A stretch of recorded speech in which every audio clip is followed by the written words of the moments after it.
Alright guys, so the first one we have up here is actually going to be a single arm standing landmine press with one arm at a time. So we're going to do 3 sets of 10 on each arm. And the main point of this is to really squeeze that core and butt and drive with that elbow up. You want to make sure that you are getting a nice squeeze at the top, and you're going to make sure that your hips are staying nice and straight. We don't want to weeble wobble on these. We really want to focus on that pushing movement up.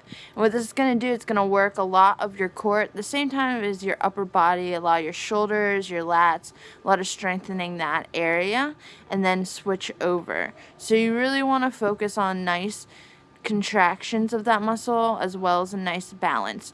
You really do need to squeeze everything in your body, especially if you want to go heavier, to really push these up and keep your hips straight. This is using a bar on our little, I actually don't know what the tool is on the bottom, but if you don't have something to keep it sturdy, place it in the quarter and make sure that the bar is nice and sturdy and not flying all over the place, because nobody wants to get hit in the chest with a barbell or a plate. So 3 sets of 10, and then we'll move to the next one.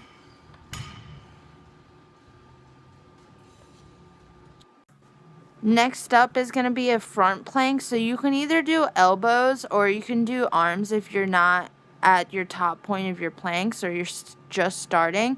What you want to do is push back those heels, and you're going to squeeze every part of your body, right? So you're going to squeeze your core, your quads, your butt, your back, everything in there. You want to have nice tight plank. That's what we call an active plank, and it's going to help you get better at your planks if that's a weak point. We're going to hold this between 30 seconds or a minute at any point you can, really. I just really want you guys to push as hard as you can, and we're going to go 3 times through. Planks are really great because unlike sit-ups, you're not going to really use your neck as much, so you're not going to strain it. So yeah, on to the next one. Alright guys, and the next one is going to be a combination of a hinge and a pull. So it's going to be a single arm deadlift with a row. So what we're going to do is opposite arm, opposite leg. You are actually going to put a little bit of weight on that, and you're going to kick that leg back, as you see here in a moment I do. And again, we want to work on pushing that heel out like we were at the planks and drawing that elbow up. It's very important to focus on using your elbow in the row, as in someone has a string attached to your elbow and pulling it. And you also want to hinge from that hip. So you don't want to go straight over, and you don't want to lock out that knee. These are super important to do for balance as well, and in time, it is a skill that gets better and better, so the more and more you practice these, the better you're going to get at.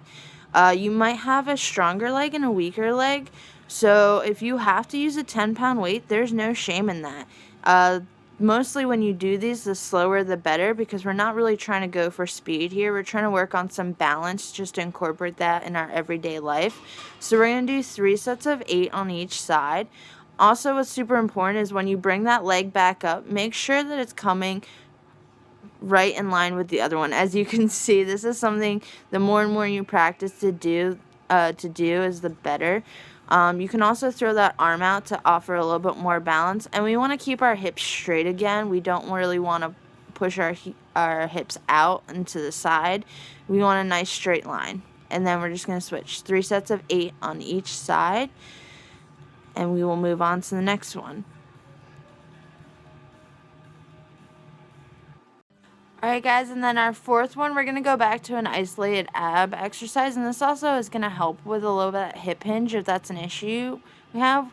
We're going to start with bended knees and just touching that heel down. So you want to focus on not moving that knee and really just hinging from the hip to touch down and back up. So we're going to do 3 sets of 12 of these. Trust me, by the end, your abs will be on fire. This is also really great to do if you're trying to work on technique for front squats as well, because it's going to help your depth as well. As you can see, nice and slow and steady. I'm actually staring at the camera to make sure I don't move my knee, and I'm really just moving from that hip. A lot of times as a trainer, I see people have really poor hip hinges, and that's where a lot of back pain comes in, because we either arch our lower back or we bend over our top back too much to pick things up. So this is really, again, emphasizing a lot of hip motion, which is super important in our everyday life, especially when you go to pick something up. And this is also going to feel it in your quads as well, because you are keeping those legs in a 90-degree angle.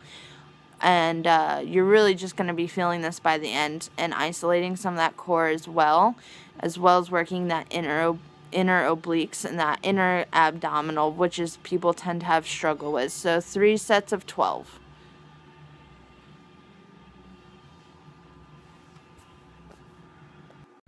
And our 5th exercise is going to be a push. We're going to go back to just an isolated push exercise. So we're actually going to do kettlebell goblet squats with an isometric hold on the bottom from either 3 to 5 seconds and back up. We're going to do 3 sets of 10.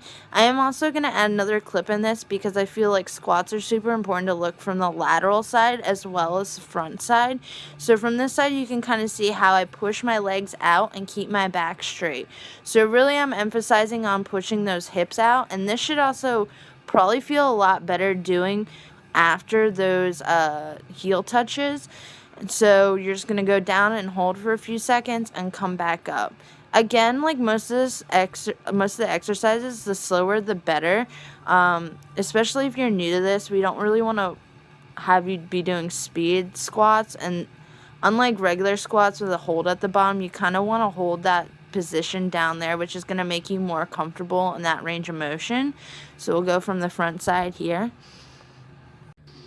Alright guys, so these are the goblet squats from the front, and here you can kind of see a little bit more what I mean by pushing my legs out. When I push those hips back, I really almost push my knees out, which is a little counterintuitive because we learned to squat so straightforward. But here you can also see that I'm trying to hold that kettlebell as close as I can to my chest and holding for a couple seconds. This is really great if you're also a weightlifter or a strength athlete. This is going to get you more comfortable in that bottom range of motion to be able to push out what we call the hole in a squat and really up that weight. So nice and slow, we're going to go through this, especially if you're a beginner. And I want you to almost feel like the weight is in the sides of your feet, the outsides of your feet. If it's not there, then you should feel pushing through your heels. Either one is acceptable, but you really just want to be pushing from those feet to come back up. You also want to keep your core nice and tight here, and you want to make sure you're breathing as well to go with the rhythm of your squat. Like I said, if you're a beginner, nice and slow. If you're doing this for conditioning, you've been squatting for a while, make sure you're just holding those at the bottom. Alright guys, and this is our last exercise, going back to an isolated ab. So this is going to be a straight leg sit-up, overhead sit-up. Here I'm showing you the basic. You can start, if you are just doing these, this is a good way to start with just your arms coming up with no weight. What you really want to do, I speed through these because I've done these for so long. You really want to make sure that your neck is tucked in and your chin is tucked in, so you're not using that neck to come off the floor, but you're really activating that core.